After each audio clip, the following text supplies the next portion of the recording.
A blast of winter hitting western Pennsylvania. The first big snowfall of the season caused hundreds of school delays and cancellations. Snow plows and salt trucks put to work as snow blanketed the streets, impacting the morning rush hour.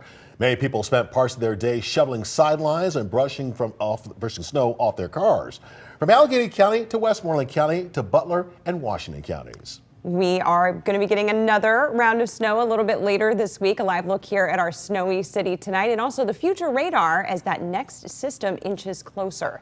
Thanks for joining us here at 6. I'm Kelly Sasso. I'm Andrew Stocky in for Mike Clark. And tonight we are bringing you team coverage as we take a look at some of the hardest hit areas in our region.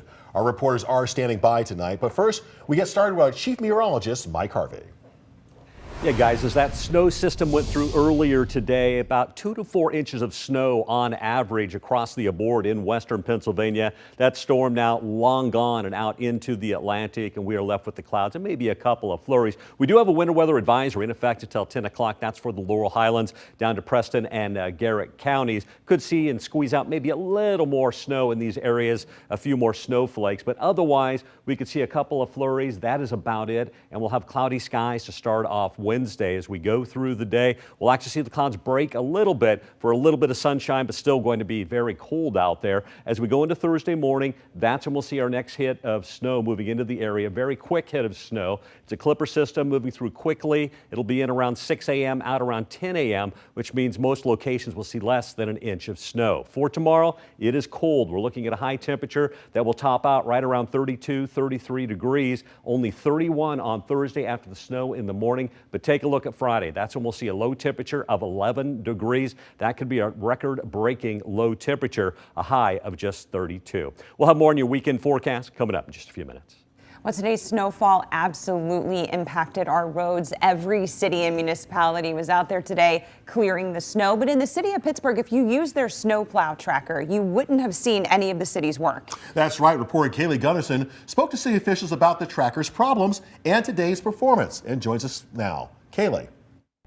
City officials tell me their engineers are working to fix a glitch in the system, but it's unclear at this point when that tracker will be back up and running.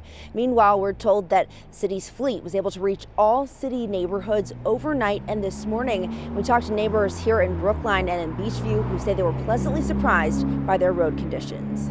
It looks good. It looks really good, actually. I'm surprised. I was grateful for it. Well, I came from West Mifflin. I went down 51, which that was clear because there's a lot of traffic on there, and then here it's pretty good, so I didn't have any problem. I mean, there's snow on the side of the road, but on the roads itself it was fine. Mayor Ed Gainey's press secretary Olga George telling me the city's fleet started pre-treating roads around 10 p.m. Monday night, blocking off a few streets to keep themselves and the public safe while attacking those streets before reopening. The fleet of 55 trucks prioritizing the main streets of those neighborhoods and areas of concern. George says now public works officials begin evaluating their response.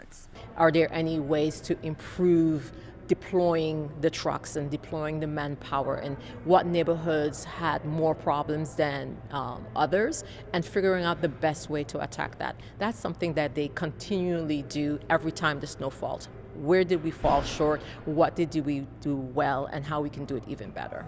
And George says if your roads are not treated within 24 hours of experiencing significant snowfall, that's when you should call 311 and let the city know. Covering Allegheny County tonight in Brookline, Kaylee Gunnarsson, Pittsburgh's Action News 4. All right, now let's head to Westmoreland County now, where the attention is turned to the side streets out there. Westmoreland Bureau reporter Ed Diorio continues our team coverage. Treating the roads on Tuesday for the first snowfall of the season in Westmoreland County went about as well as crews could have hoped for in this area. Most of the main roads have been treated. Now it's about treating the side roads and avoiding any hazards that could come later this week. The forecast was pretty much right as you guys had called it, so we had trucks on the road at 4 in the morning. While Hemphill Township and PennDOT crews made it through their routes Tuesday morning, there were some delays. There were a number of accidents, especially on some of the state route connectors. Our crews saw a mix during this event. They saw crashes, disabled vehicles, motorists that slid off the road. None of those accidents were major and no serious injuries were reported. Now the priority shifts. The crews are shifting their focus to the secondary routes, and they are cleaning up operations, which include clearing shoulders, addressing any remaining slush. It's going back through and actually pushing the routes clear from curb to curb, getting that slush off of the roads and into the right-of-ways. But the workers clearing the slush off the roads are getting some help on those sidewalks. How long have you been shoveling out here for? Since 8. Drew Brown and his friends spent their snow day clearing their street. You been making money? Yeah. How much? $100. The roads being treated made for some fun in the snow. But the slush that remains could freeze later this week. We'll have some trucks keep some salt on to address any sort of ice spots that might happen overnight or in the coming days. Another good bit of advice after the first snowfall of the season from PennDOT. If you haven't checked the tread on your tires, that's not a bad idea, and maybe look into getting some winter ones.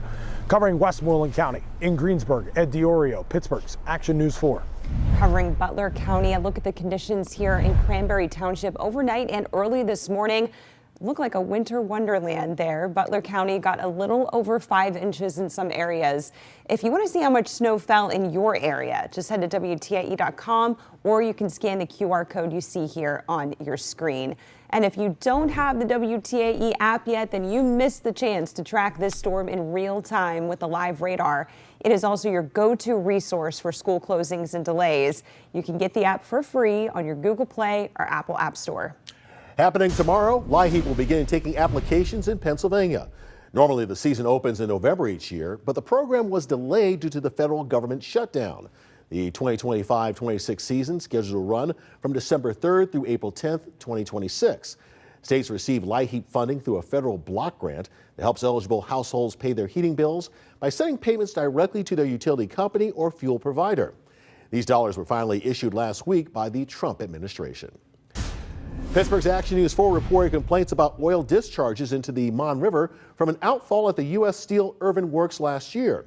Now the company and the state DEP have signed a consent agreement aimed at cleaning up any remaining oil sheens and preventing future discharges. U.S. Steel will also pay a $135,000 civil penalty. DEP says it investigated 7 complaints of oil sheens from the Irvin Works over a 3-year period. Now in some cases, the sheens extended more than a mile downstream. In a statement, U.S. Steel says it, quote, worked closely with the DEP to negotiate this agreement and is dedicated to the actions contained within it. The man accused of shooting 2 National Guard members in Washington, D.C. made his first court appearance today. He appeared virtually from a hospital bed where he is recovering from being shot. He pleaded not guilty to the charges of assault with intent to kill while armed and possession of a firearm during a crime of violence. 20-year-old Sarah Beckstrom died a day after that shooting on Thanksgiving. 24-year-old Andrew Wolf is still in the hospital fighting for his life. In recent days, those in West Virginia have been holding vigils to honor the soldiers. A renewed call to protect healthcare workers after multiple violent incidents. Last night, nurses and their families and community members came together for a candlelight vigil for safety at UPMC Altoona. The event was organized to raise awareness for an attack against a healthcare worker early last month. Union nurses are in the midst of contract negotiations with UPMC Altoona, and they say they're asking for changes that will protect workers. Now, in a statement, UPMC says in part, quote, over the last several months, UPMC has implemented many new layers of safety. Some are visible and some are not by design. We review every incident to understand what happened, how we responded, what worked well, and what needs to change. All right, well, this is certainly the talk of the town and the sports world. At their home game this past Sunday, fans booed the Steelers.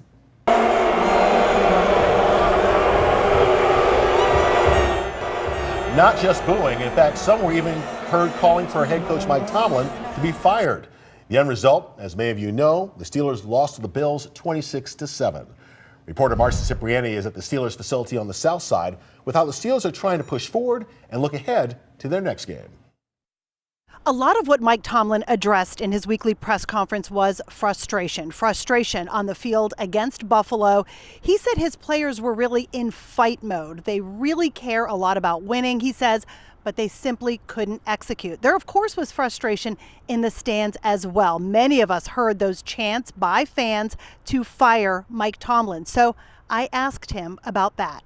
Mike, you talk a lot about frustration, and you have said you understand the fans' frustration. What is it like for you personally when they're calling for you to go? You know, in general, I agree with them. from this perspective. Football is our game. We're in the sport entertainment business. And so if you root for the Steelers, entertaining them is winning. And so when you're not winning, it's not entertaining. And if you've been in this business, you understand that. And so I respect it. I share frustrations. I understand what makes this thing go, and winning is what makes this thing go. And Tomlin says they are focusing on that for Sunday when the 6-6 Steelers take on the 6-6 Ravens. Excited about the prep in terms of what lies ahead with us this week. Excited about getting in front of our guys, starting tomorrow morning, man, and laying out a plan and working that plan and taking it to Baltimore, AFC North football with a division lead online. Tomlin acknowledged that they are headed into a hostile environment on possession downs in Baltimore, and he says they are adjusting for that. The matchup between the Steelers and the Ravens is 1 o'clock Sunday. Covering Allegheny County from the Steelers facility on the south side, Marcy Cipriani, Pittsburgh's Action News 4. And more from the Black and Gold tonight. They've signed a veteran wide receiver to help with their push to the playoffs. And Sidney Crosby has never been popular in Philadelphia. His dominance continued last night. We'll hear from Sid about the big win in Pittsburgh's Action Sports. It is going to be cold all week long and right on into the weekend, especially on Friday when we have a low temperature of 11 degrees. We're looking at Arctic blast is going to move in, lows dropping to near 10 degrees. The record for Friday morning, 12 degrees set back in 1976, so it may be a record-breaking morning on Friday. We'll have more on your weekend forecast coming up in just a few minutes.